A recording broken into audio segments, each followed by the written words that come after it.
When we listen to the radio, we never agree on the station. Classic rock. Hip-hop. Pop. Guys, quiet. The one thing we do agree on, we all want an awesome free phone. That's why we switched to Metro PCS. Stop by Metro PCS with the whole family and get 4 free phones of your choice from brands you love, like Samsung, Motorola, and LG when you switch. Metro PCS. Wireless. Figured out. Coverage not available in some areas. Sales tax not included in phone price. Free phone requires port. Excludes numbers on the T-Mobile network. See store for details and terms and conditions.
Send that out to the world, to the universe, because I think that's one thing we need more. I think we need more love and hate less. This is your host, Lamont Patterson, and you listen to Can a Player Play, and I'm riding along with my esteemed colleague, Dr. Matthew Anderson.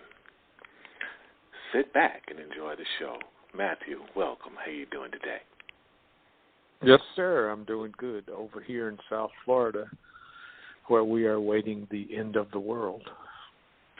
Boy, you keep telling people where you are, man. You will not be able to hide, boy. You keep telling people where you are, man. There's no place to hide after Tuesday night, man. After Tuesday night, we may all be over. I hope not, but who knows? I don't know, man. I got a seat on the space shuttle, man, so I wish you guys the best. Okay, well, I hope you have a nice time up there because it's cold. It's all right. I heard it's a bunch of fat women up there, so I'll be all right. I didn't say that. Yeah. Stop acting silly, man. Listen, we got a great show lined up for our listeners today, so I'm sure somewhere, somehow, you'll find something that will help enhance your life. It has helped ours, and I'm sure will help you with yours. Yeah, we got Brendan Gaughran. Brendan, are you with us? Yeah. How you guys doing? Oh, good, man. I'm so glad to hear your voice. I was sitting here thinking, I didn't send Brendan an email today, but he has an MBA from Bentley University, so he probably keeps all of his commitments. Yeah, you nailed it. As a matter of fact, I was listening to your pre-log here, and I thought to myself, well, if November 8th is going to be the end of the world, then I am not going to be paying my bills until afterwards. Okay, yeah, me either. Hell, I haven't paid my bills for a month here. I'm in here really kind of catching up. Matthew, he gets in his brown nosing early. Yeah, I do. He does, doesn't he? He's very good at it, isn't he? Yes, so he let is. me introduce Brendan in case there's at least one person out there that doesn't know who he is. I'm going to introduce you, Brendan, and then Lamont's got some serious questions for you. So okay, fantastic. Okay. By the way, how do you pronounce your last name properly? Oh, that's a tough one, yeah. It's Gaughran, Gaugh as in stare. You guys were very close. Gaughran? Yeah, you got it. Okay. Brendan Gaughran holds a degree in molecular biology from the University of Connecticut, and his MBA, as I stated before, is from Bentley University, where when you get an MBA, you also get a very nice car. Brendan has spent 15 years in the healthcare field and was an executive for a major nutraceutical manufacturer before starting multiple companies of his own, the latest being Liver Medic. He conducts health lectures to both physicians and the public. His research focuses primarily on gut health, liver health, endocrine system, adrenal fatigue, and optimum diets. You can find all kinds of information about Brendan and what he does and how he can help you at livermedic.com. That's livermedic.com. Brendan, thanks. Welcome back. You're a repeat visitor, which means that two things: we like what you talked about, and you can go along with a good sense of humor. So, those are the two qualifications that we have. I passed. You can't be too uptight. We don't invite those people back. Even if they have good information, we don't necessarily invite them back. But you qualify in both categories, so we are very happy to have you back, and welcome. Well, and I am very honored. Thank you very much. I appreciate it. So you're located down in South Florida. Yeah, I am. Okay, yeah, I'm down in Florida right now on a business trip doing lectures down here, so. Oh, you are? Well, Where are you? Well, we know Matthew's down there in witness protection. What you down there for? I cannot reveal that, nor can I reveal my exact location for the exact. Okay. Well, that means you guys are probably together then. Are you in South Florida? I was in South Florida a few days ago. Now I'm over in the Tampa area. I'm going to be back in South Florida next week. Oh, cool. Tampa, nice over there. Over here we call that the West Coast. When I first moved to Florida, people would say I'm going to the West Coast. I'll be back tomorrow, and I think, wait a minute, you going all the way to California and back? But in Florida they call the West Coast is like Naples, Tampa. It's so weird. But Florida is its own universe. We're going to prove that on Tuesday. We're going to prove that we're from our own universe. I hope, Brendan, are you a praying man? If you are, you should be praying for us. I pray, I meditate all the time, and I was going to say it's probably the best thing that you can do on November 8th, no doubt about it. That's what I'm doing. I'll have to stop praying for Lamont so I can pray for Florida. Well, you could have 5 minutes to do that. I'm a Brendan, giving guy. By the way, Brendan, do you watch the series Lethal Weapon? Have you been watching it? No, TV I series? don't get an opportunity to catch much TV. Is it good? It's too bad. Oh, it's really great. Lamont was in the 4th episode. No kidding. Yeah. He's going to get an Emmy for his performance. It's impressive. Yes, he is impressive. See, don't go off planet so quickly. I don't know. You're such a wonderful guy. See, I told you he was a great brown noser. He know how to say all the right things at the right time. That's what you get if you get an MBA. You know how to do that really good. Well, I'm still waiting for my free car, but flattery will get you everywhere.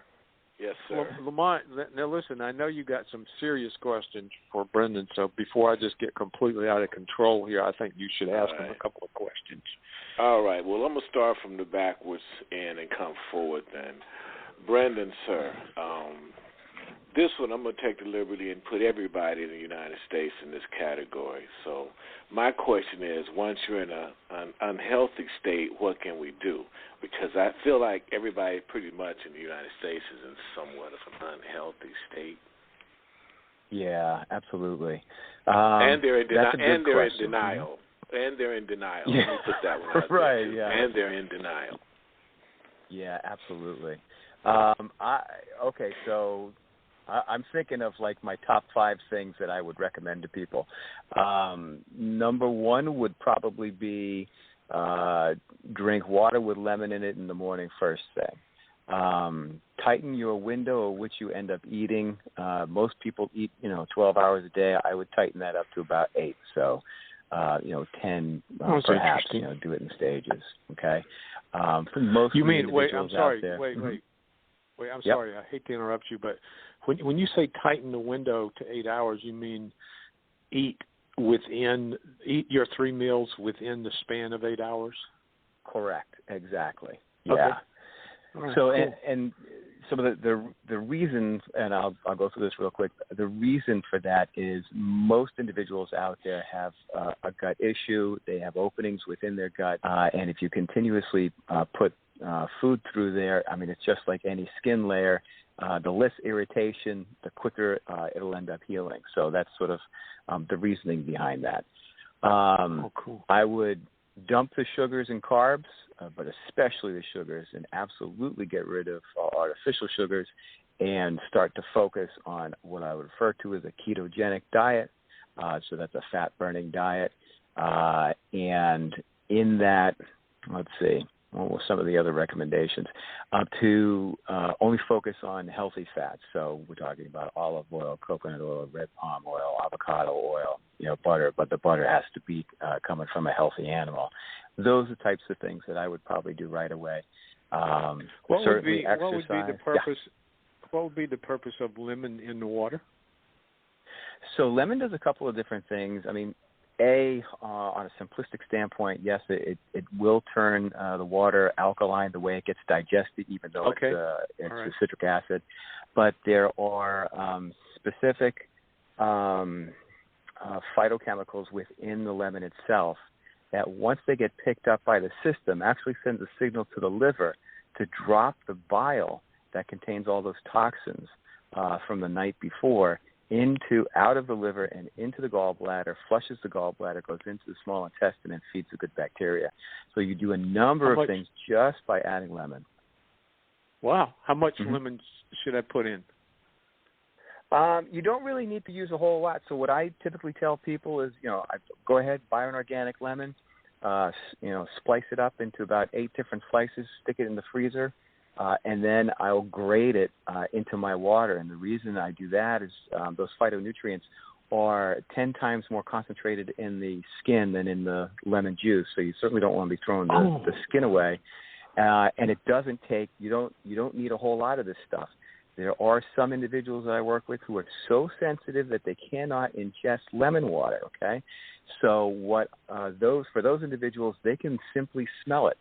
And just getting the fragrance sparks the olfactory, and it sends pretty much the same signal to the liver, so it has the same effect. So, well, that's a really interesting idea. That's the first time I've heard this one about cutting it up, putting it in the freezer, and then grating it. I like that idea because I love lemons. So yeah, and it's got to be organic lemon, though, right? Oh yeah, absolutely. And it's just because the herbicide, pesticide, the amount of stuff's in there. You certainly don't want to be spiking your body first thing in the morning with glyphosate and Roundup chemicals. So as long as it's organic, it's okay. What kind of lemon it is, I guess. Does it need to be warm water, a room temperature water, or does that make a difference? Yeah, common question. Not really. I don't think it makes much of a difference. And some people don't like lemons at all. You can go lime. That's fine. Oh, you can mix them up, lemon lime. It'd be like a morning 7-Up without the up. Right, exactly. Yeah. So, question: how about stevia? When you talk about sweeteners, what do you think of it? Yeah, so another great question. So my take on stevia is if you're going to be growing that in your backyard, that's a fantastic alternative to a lot of the sugars out there, and it's a very healthy alternative. The problem with the stevia that's on the shelf is that there are large swaths of land that have been, and they are going through the exact same process as other sugars with stevia, and essentially adulterating it with trace chemicals and cleaning it to the point where it acts a lot like, not like a high fructose corn syrup necessarily, but certainly like, your average sugar. So it loses a lot of the benefits that stevia actually has. And if you're going to ask me which brands those are, you're going to have to do a little bit of homework. The best person to do a search on this would be Food Babe. She did a really good analysis. I think she took a look at something like 20 different brands, and I would say there's a handful of brands that you ought to be looking for, and I can guarantee it's not the most common ones that are sitting on the shelf. Wow. So stevia is alkaline, right? Yeah, stevia is alkaline, depending upon how it gets processed. So in the plant, it's alkaline. The way it gets processed, the pH oftentimes will change. Wow. Oh, thank you. I appreciate that.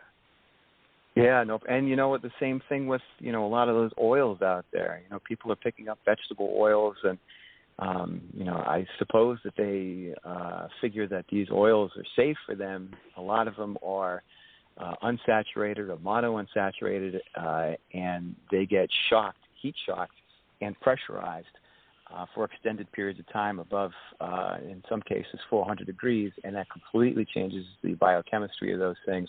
That's one reason why they are absolutely no good. The other reason is, a lot of them are GMO and have glyphosate sitting in them. So get rid of the vegetable oils. That's a big one. But olive oil is okay? Olive oil, yeah. So it seems like every question has like a subheading to it. So olive oil, very healthy oil. Here's a caveat to olive oil, is that it is also one of the most adulterated products in the grocery store. So what do I mean by that? So, so the Whole Foods even Whole Foods have been caught. Whole Foods 365 has been caught spiking their olive oil with canola oil. So it's a problem. You definitely don't want the mix. You want purity, and the only way to get purity is to access one of these olive associations, and they have a certification program. California, there's an association. Greece, there's one. And Italy has one. And if you go to those association websites, they'll tell you which ones are on the list. If your olive oil is not on that list, you're probably getting canola oil in your olive oil, which you obviously want to avoid. Because I read an article about the mafia being involved with messing up olive oil out of Italy. That wouldn't surprise me. That wouldn't surprise me in the least. They cutting their drugs. Mafia is involved in everything, including our elections. So there you go. Oh yeah, right. That's all we need is one more scandal. Yeah.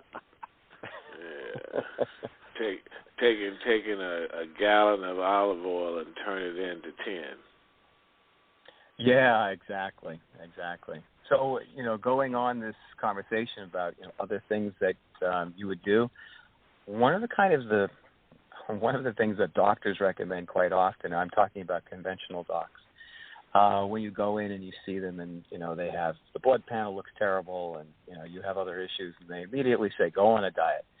Well, if your issue is that you are obese or diabetic as a result of toxicity, your liver is doing all of this heavy lifting where they are creating fat cells in order to store the toxin. So if a doctor tells you to go on the diet, and this is obviously a ketogenic diet, perhaps a calorie-starving diet, you are going to start breaking down that fat in your body, and you will elevate your toxicity within your body.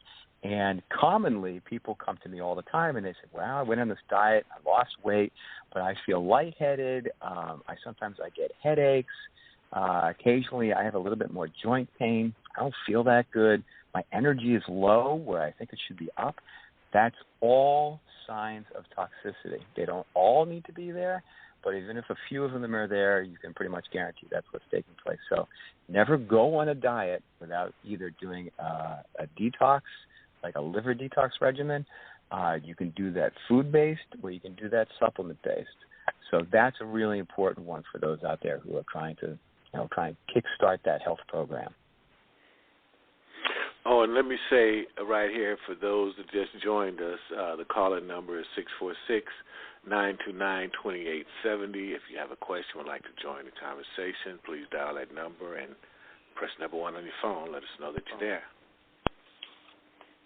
Now, I have another question I would meant to ask last time, and I forgot. So, Brenda, do you have any opinions or thoughts about colon cleansing?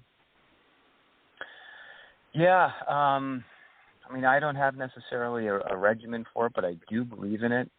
There are a lot of toxins that sort of end up adhering to the walls down there, and you will have, when you have a buildup of those toxins and you're not, excreting it properly, maybe your diet isn't, of the right balance, you don't get enough fiber, so it's not scraping those walls and cleaning that out, those toxins will reabsorb. And you clearly don't want that. Your body's already made a decision that it doesn't want it in the body, so you definitely want to get rid of it. So, while I recommend to people that they don't drink coffee because of, there's multiple reasons, but there's a direct connection to adrenal fatigue, certainly don't take it in your mouth. You can take it in the other end, and that is a great way to, a nice coffee enema, that will clean things out perfectly. And plenty of people have done that with success. Yeah. I've done that before. I did it when I lived in California, man. That was like, oh my God. Well, you guys are gonna have to explain. You guys are really gonna have to break this down in super layman's terms. What is a coffee enema? Well, you know what an enema is, right? Yeah. You put like a tube up your butt, and you got like a quart, a half gallon of water hanging from a bag about 3 feet above your head, and you lay down on the floor and you put that tube in you and you fill it up with some coffee and hopefully some decent water, maybe with a little lemon juice in it. Time out for you, Matthew. Let me hear from Brendan. Time out for you.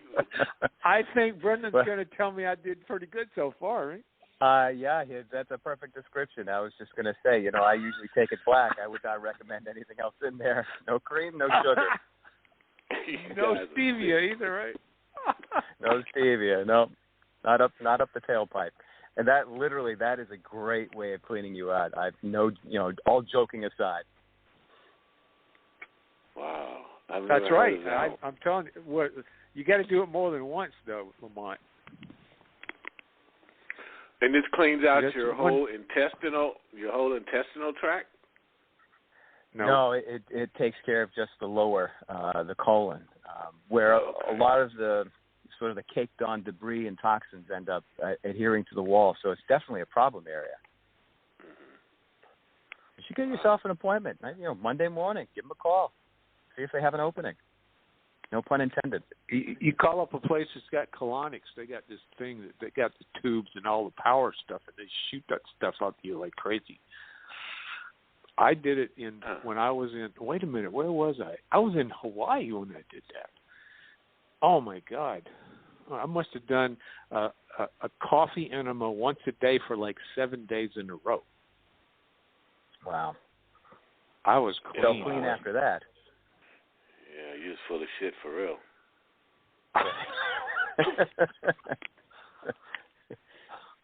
You're not supposed to say that right on the air, right? You're not supposed to say that on the air. Oh, okay. Well, play like you didn't hear me. You're the guy with the button in the hand. I don't have the button. You have the button, and you're not buttoning your own self. Brendan, are we eating differently today than in generations past, and why? Oh, God, yeah. And there's so many reasons for this. So, I mean, I'll have this discussion about, what we should be eating or what we should be avoiding with my grandmother, and she'll just say, oh, you just go down to the store and pick up the food. Well, in her day, that was okay. But, nowadays, a majority of the food that we pick up produce-wise has GMO contamination to it. And, I mean, I could go down that road in more detail if you'd like, but the other parts of this is that there's been a massive consolidation within the food industry, including cattle and pork and chicken, and those animals are getting there's more animals per square acre, which means that they are, for lack of a better term, very close to their own feces.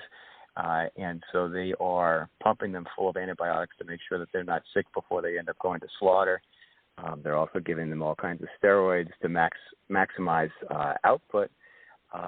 They are in bed with, and when I say they, I'm talking about big agri, the Monsanto seed companies and the chemical companies and the pharmaceutical companies are all sort of on each other's boards and invested in each other's companies, and decisions made at the highest levels are made in such a way that it sort of forces more chemicals into the food supply and more antibiotics into the meat supply, and this is sort of this incestuous relationship. So what do we end up with? We end up with GMO produce, more chemicals, less food in processed food, more antibiotics, doubling actually in the last 20 years, and a lot more sugar in our diet, which we definitely do not want. And this is, if you want to just take out sugar and just stop eating donuts, well, that's great. But take a look at condiments. Take a look at salad dressings. And it's ubiquitous. It's in things that you would not necessarily think about. So everybody needs to become an expert at looking at their ingredient labels if they want to clean up their diet. It's really important. So, yeah, the entire food supply has changed dramatically, and it's continuing to do so. I find a lot of times, too, even with myself, I eat because I'm hungry, but I don't really eat because the food tastes good. And I find that, because I travel quite a bit across the country and seem like food in different areas, tastes different, an orange really tastes like an orange. Seems like a lot of produce we get out here looks really pretty, but doesn't really have any taste or any flavor. Boy, yeah, you hit the nail on the head right there. So the produce is essentially being engineered to look good for longer periods of time. The taste, of course, is not there. It's all genetically engineered. And what have we genetically engineered out? Probably nutrition and certainly health. So it might look good. If you want to take a picture of it, that's good. But for other applications, not so much. But you're absolutely right. Wow. So the only way we can kind of get around that is grow our own and make sure that we have good soil to start with. Yeah, that's certainly, and I know that that's not an option for everybody who's listening either. I would recommend that individuals go out, jump on the web, and start looking for local food co-ops. And food co-ops are just like banking co-ops and credit unions. Well, that's a good idea. Yeah, I mean, you go in and you pay a little membership, and you become a member. They give you discounted food. You can start buying things in bulk. You end up saving money. Your availability to organic, good, healthy food goes way up. It's a win-win for everybody, And if you don't have one in your area, contact the local co-op association, and they will set you up. They'll give you a business plan, and they'll tell you, how you can do outreach, and you and your community can put together some money and establish one. And that's a great contribution to your area. I think well, so. I would guess that pretty much any major metropolitan area is going to have some food co-ops already in existence. Would you agree with that, or what do you think, Brendan? Yeah, no, and I've taken a look at the co-ops across the nation, and I would agree with you. Yeah, where there's a lot of people, there is typically a co-op, and I'm going to tell you that most people drive right past it and end up going to the grocery store that's selling full of the stuff that we're trying to avoid. So they don't have marketing budgets. They don't send out flyers, so you got to kind of look for them, but they are your healthiest choice by far. But certainly there are some areas of the country that don't have it. Out in the Midwest, they're a little bit more scarce. Out on the coasts, it's much easier to find, for sure. Let me ask you this one, Brendan. I know we're just talking about how the food supply has been changed over the years, but how do you feel about the water? It seems like the water would be a base to all of that, and it seems like a lot of people are contracted with cancer and all this other stuff. Do you think a lot of that has something to do with the water that we drink? Oh, yeah, absolutely. So we all know Erin Brockovich, right? The movie that came out years ago. Right, okay. Yeah. So she's still very active. She's got a Facebook page, and I follow her. And she is all about these hexane products. They're essentially pollutants, mostly from the military, but certainly petrochemical cleaning agents that are getting into the groundwater. And I want to say she posted something the other day that said that they were found in 80% of the water utilities tested. That's across the nation. Now, of course, it's a sample, but law of large numbers, that's a problem. Then, of course, you've got the lead that's and you have other contaminants. You have communities that are throwing fluoride in the water, which is a known neurotoxin. I have never met a dentist who could ever provide me the studies to back up why you should be taking it just because supposedly it's good for your teeth. Of course, it bypasses your teeth, goes into your stomach, and then gets absorbed by your body and is a neurotoxin for the pineal gland. I got a question about definitely. that because I was thinking about you last night when I was watching TV and I saw a commercial about whitening. No, maybe it was online. Anyway, it was about whitening teeth, and it said that stuff you whiten your teeth with has got fluoride in it. And I thought, wait, didn't you tell me that would scramble my brain and turn me into something weird? What did you say about fluoride? Right. So, like every toxin that we put into our body, fluoride's sort of the extreme, I suppose.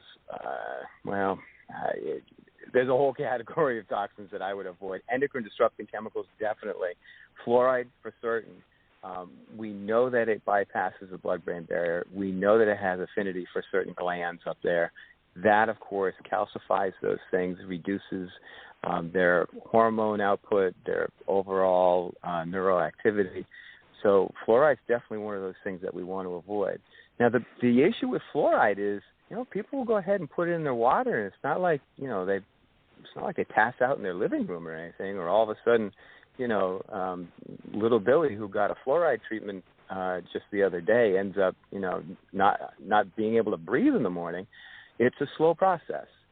And, like any toxin, you want to make sure you avoid these things, because I can go through the whole list of toxins in personal health care products in our food supply, in our environment, and if you're not sort of actively removing these things from your body, then they're going to build up over time, and that's one of the reasons why we have this massive increase in diseases. And people wonder, wow, how come there's so much cancer? How come there's so much cardiovascular disease? How come there's such a spike in mental disorders? So these things don't happen out of the blue. There's a reason for them. Well, now that you brought up mental disorders, I'm curious about, do you have thoughts about autism and any kind of toxins that we ingest or take in any kind of way? Or is that something that you have done any research on?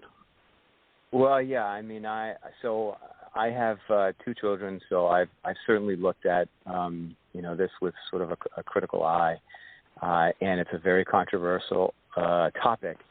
And I know that there are a lot of individuals out there who would like to point the finger at vaccines and coloring, artificial colors and artificial sugars in the food supply and other toxins. And, of course, there are contributing genetic factors that are involved as well. And I would say that for those individuals that believe that those are variables, I'm in that same camp. I believe that those are variables. That being said, I'm not necessarily an anti-vaccine person. I think that in the right circumstance, those things should be used. However, take a look at the ingredients that are in those things, right on Merck's website, right on their website, because I looked, right on their website, they said that one of the potential side effects is ADHD autism. Okay, so, and of course, I am sure that sort of language covers them, and it's perhaps in sort of the extreme situation, and these are outliers. But if you have the right profile, it seems to me that they're indicating this is a potential outcome. So for parents out there, they need to be aware and just weigh the risks, the pros and cons of these things. So that's sort of my take on it. So if a parent takes these things, that could be transmuted to unborn children? Oh, that I've never seen any proof of that. That may or may not be the case. I can't rule it out, but I have not seen any study that show that that's the case. So that would mean that would obviously have to negatively impact the sex-related genes, and I'm not so sure that that's, the XY chromosome. I'm not so sure that that's taking place. But that doesn't mean that the parent doesn't have some predisposition to this stuff. And if they have a predisposition to this, and then their child ends up getting triggered by a vaccine because it has either a preservative in it or a heavy metal, that's not that's not an event that you can just cross off the list. That clearly is happening. So you cannot sue Merck or any of the other vaccine manufacturers. But if you are smart, you will know that the government set up a slush fund for these incidences, and it is a $6 billion fund, and it has paid out to the tune of $1.4 billion. So someone in this country is coming down with problems as a result of vaccines, proving it in court and getting money. So you cannot tell me that this stuff is pure health and there are no ramifications. There clearly are. Well, did you vaccinate your kids? No. So my 9-year-old did not get a vaccine, and his the sort of the multiple vaccines until he was 5 or 6. And the reason is that's kind of where your blood-brain barrier is more or less fully formed at that point. So it's a little safer. And I was real careful about the additives that were in there. And I'll tell you, I wasn't like that in the beginning. So in the beginning, we ended up giving him, let's see, I can't remember which vaccine it was. We gave him one vaccine at 2 months. 2 months? Maybe 3 or 4 months. Okay? He came back acting and behaving extremely erratically. So his eyes were floating all around in his head. He could not make direct eye contact. His right hand was shaking. And that behavior we had not seen in him. We never gave him another vaccine again until he was 5 or 6. We never saw that behavior afterwards. So that kind of firsthand experience for me shook me up. And that's what set me off, and so that I did the research. Well, of course. Yeah. Well, us 50 children got it bad, boy, because those vaccines that they was giving us back then was something else with all those little needles and things, those little shots. Mm-hmm.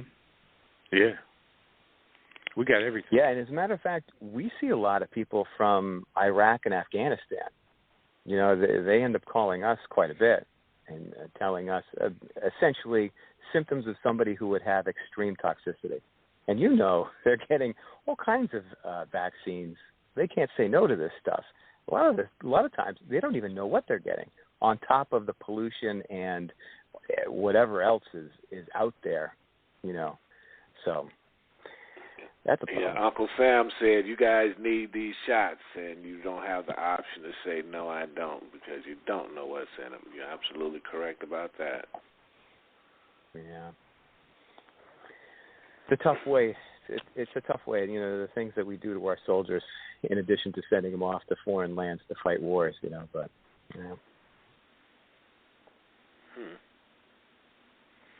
Added to the list. Well, what are we going to do, fellas? I guess our job is to teach people here how to better take care of themselves to the best of our ability, because, one, if we don't do that first, it don't really matter how we operate when we go to war, because we already know that's going to be to the left because we wasn't right when we started.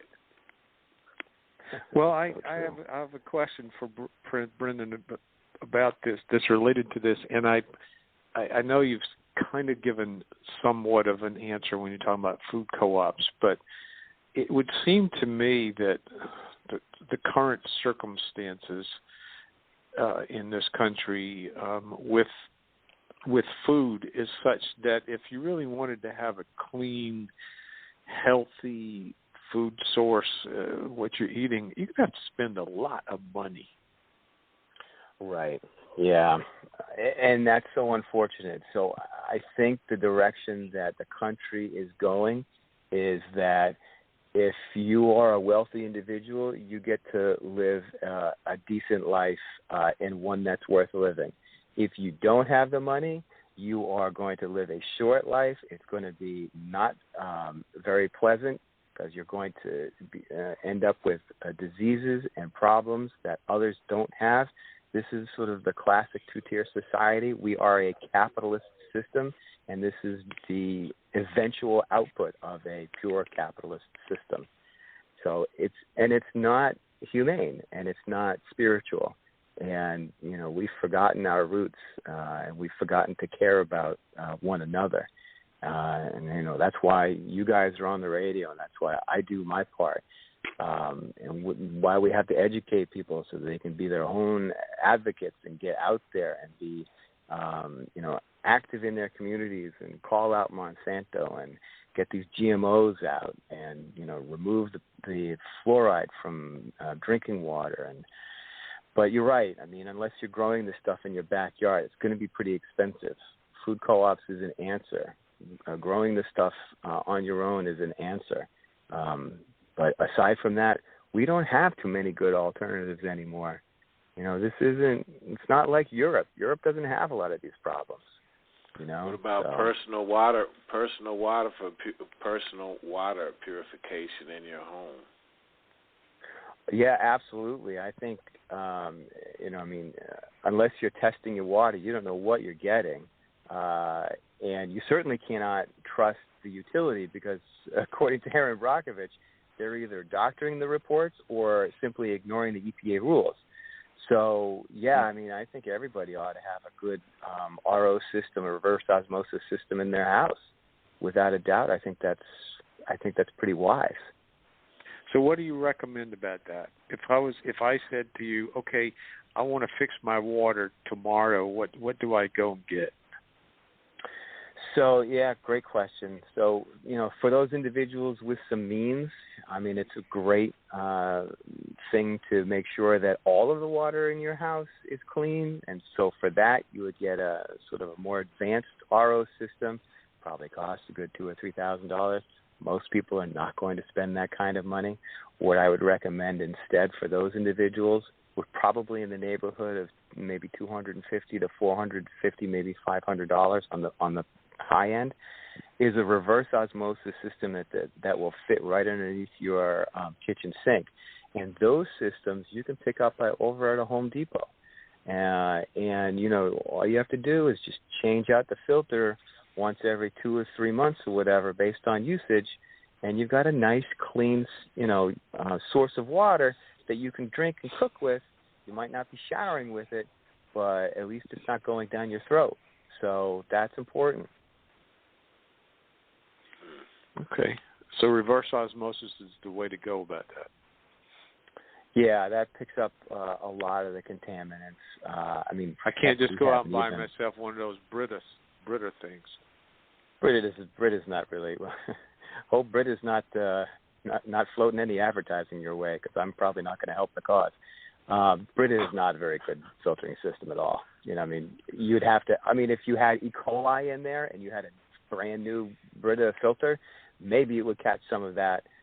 It does catch a couple of other, things that typically are not in water, but it's not going to catch pharmaceutical products. It's not going to catch a lot of the heavy metals. It's not going to, it certainly won't get rid of fluoride. And I think that when we take a look at the dangers of tap water, that's primarily what we're looking at. And, as I was just about to say, we haven't even talked about pharmaceutical products, which are unfortunately ending up in drinking water now because so many people are on them, so another issue. Wait a minute. You said it's ending up in the drinking water because so many people are on them? Yeah. I mean, we're talking about statin drugs and antidepressants and how does that get into water? Meds. So your body will process them not completely. Either they won't completely absorb, or the way the mechanisms of breakdown are within the body, sometimes they will get flushed out of urine streams. And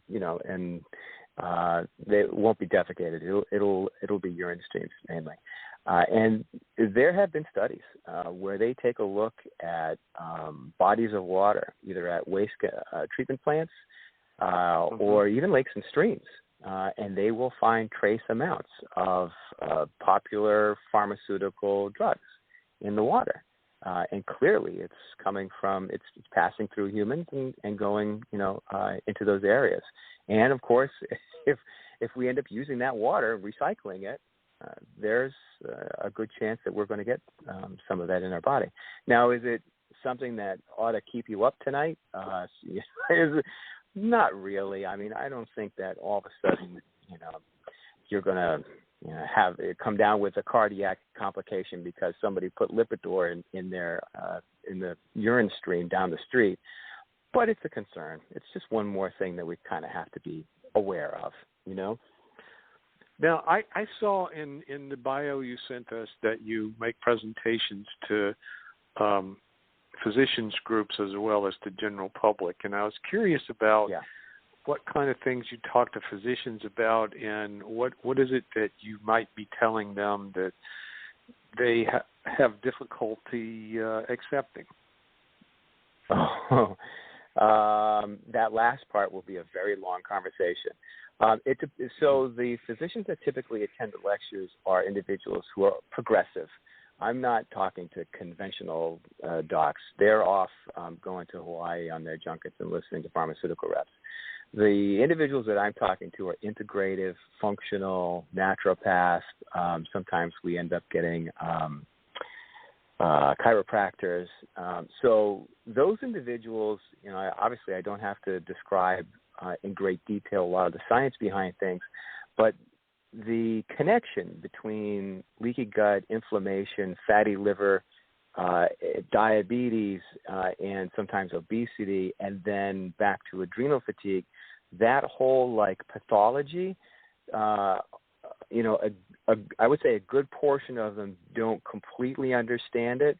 And when I say don't completely understand it, clearly they understand the biochemical aspects of it once it's explained, but they were not necessarily aware the scope of it and that it's happening to a lot of patients that are coming through the door. So that's something that when they get picked up on their radar, they go, oh, okay.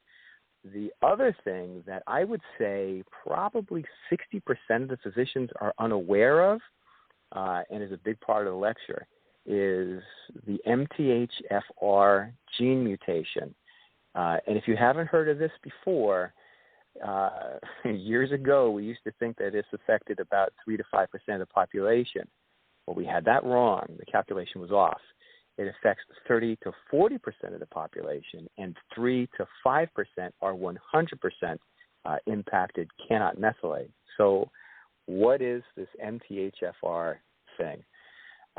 It is a gene that codes for and allows your body to methylate properly, which impacts about 150 different compounds.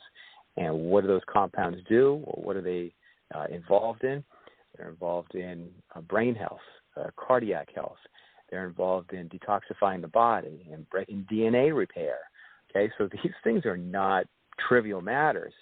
And people who are walking around with either over-toxification or endocrine problems or sometimes depression, and related to this isn't related to, but separately, cholesterol issues and cardiac issues.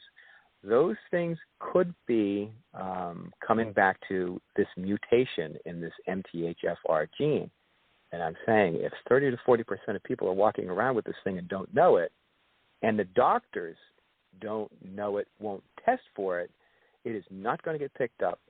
And you're going to end up treating an individual for something they probably don't need to get treated for, and this thing is getting missed. So that piece, when I spell this out to physicians, that piques their interest. Interesting. Well, so you're saying that it's mostly the progressive medical people that are interested in having these kind of conversations. Yeah, I mean, the others are on board with the AMA, their recommendations and whatever comes out of Harvard Medical School, and of course, those funnels typically lead back to pharmaceutical companies. So, you kind of have to follow the money here. And if those guys are constantly saying, hey, we got all the answers, we have all the solutions, look at what we did, the last 20 or 30 years, a lot of the doctors, they not interested in hearing about what nature does, not interested in hearing about typical pathology, not interested in holistic things. They don't necessarily believe that one organ negatively impacts another one to the extent where it could fail. Those things don't enter their minds typically. So, but the functional docs and naturopaths, oh yeah, yard, no problem there. Yeah, those other doctors, those other dinosaurs. Yeah, great point. And they are dying off. And a lot of the physicians that I'm seeing are the younger. And you know what? To be fair, when I was going through pre-med, I didn't even know a naturopath existed. Now, when you go through pre-med, those individuals know what the options are, and they're taking them. So, we're getting there. It's slow, and it starts at that level when you're, 18, 19, 20. You're going through the paces. So it's happening, but it will take a long time.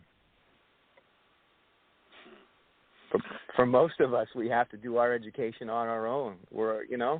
I'm down here in Florida, and I just did a lecture with about 20 people, and they were clamoring to figure out, well, where's a naturopath near me, or where's an osteopath, or where's a functional that I can go to?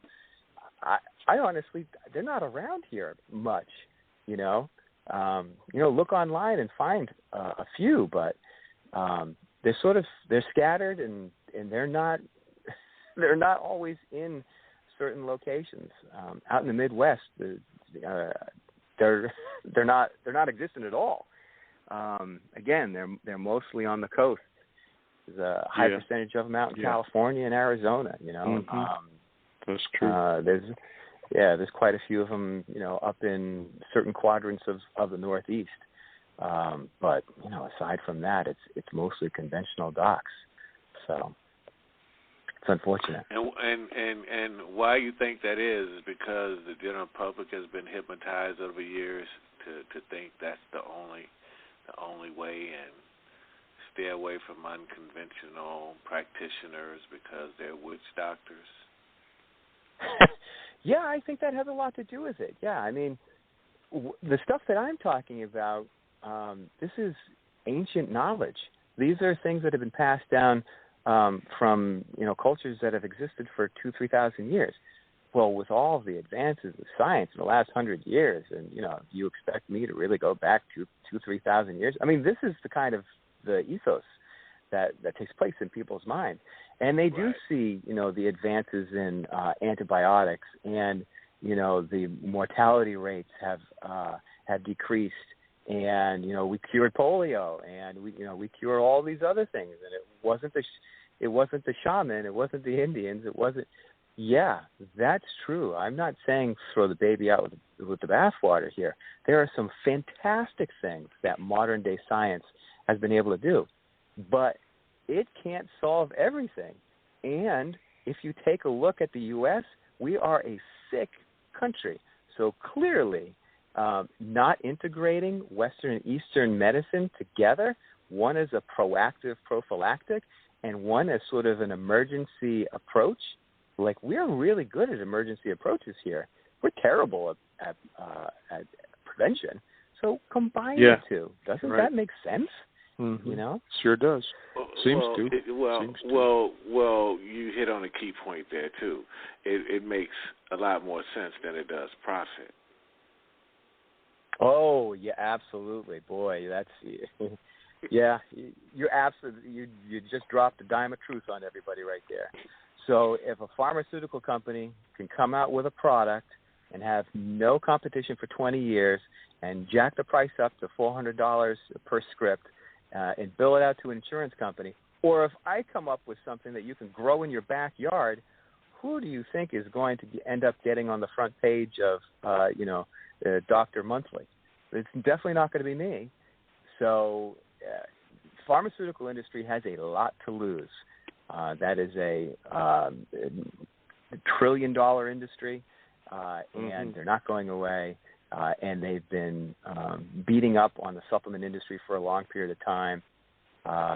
So, and if they're successful, they are going to eliminate a lot of good natural alternative options for folks, and we're going to be a sick nation as a result of it. I don't know. I think we need to run a petition so, if we have people start making babies and population decrease, then they won't have as many people to mess up, so then they'll start taking care of them better. Yeah. Yeah, well, you just missed me by 11 months. But I promise, no more. Hey, look, we can't continue to feed the population so they'll have more people to screw up, man. We can't keep doing you get that. your coffee enema Monday morning. I'll get my vasectomy, okay? It will be a twofer deal. I don't think that Lamont's going for either one of those things. Yeah, right. I don't think so. Oh, man, I don't know. Look, Lamont, you going to try the coffee enema? No, wait. I was on set the other day. This is funny.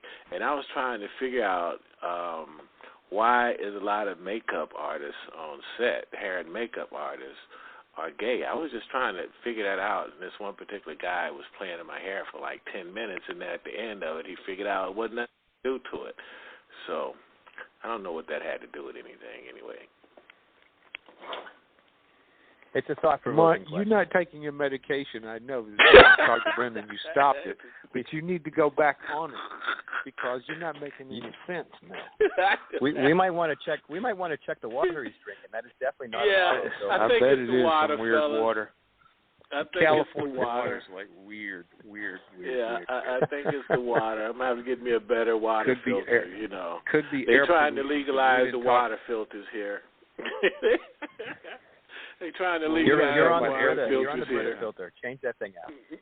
Yes, sir. Yeah. Well, Brendan, why don't you take this last couple of minutes, man, and tell our listeners where they can get in touch with you, man, so they can fix themselves so they won't end up like Matthew and myself. Sure thing. So for all those listeners out there, they can go visit the website. It's livermedic.com. We've got over 100 different articles on multiple topics.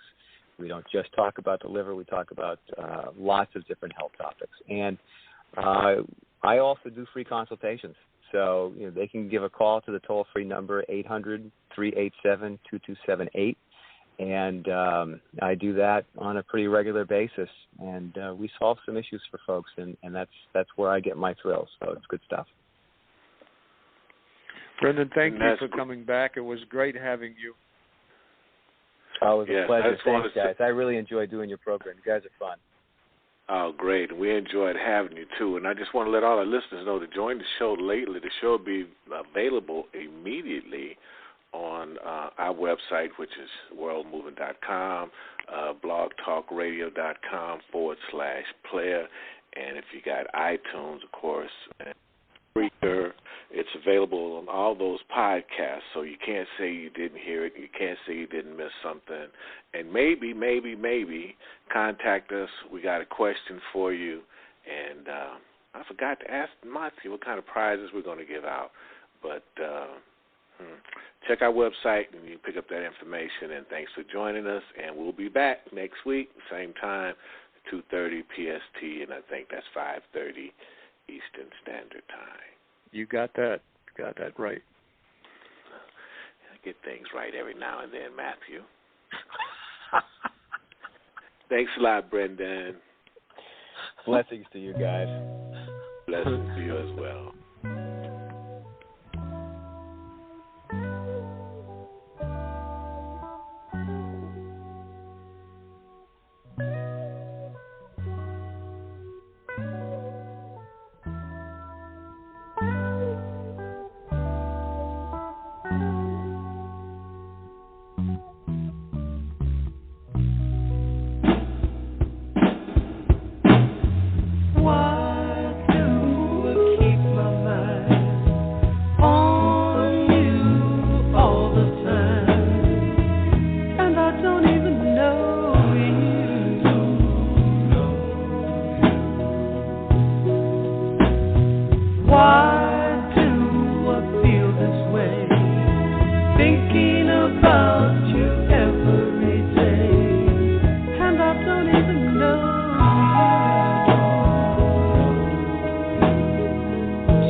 When we listen to the radio, we never agree on the station. Classic rock. Hip-hop.